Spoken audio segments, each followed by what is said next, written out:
So I got window visors to install. So I been trying to dry fit it and having some issues here. So I found a couple of tricks, and I was going to share with everybody what to do and how to get this window visor into the door frame, because it is a really tight fit, and no matter what I did, it's either binding up on this rubber gasket here, or it just won't fit, and I'm afraid it's going to crack. So I figured out a way to do it, and I was going to share with you guys what I did. So first, before this goes in there, this is an adhesive tape.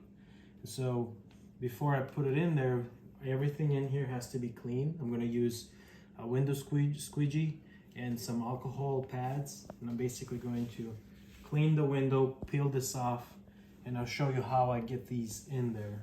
So let's do it. So I'll be using just regular alcohol pads.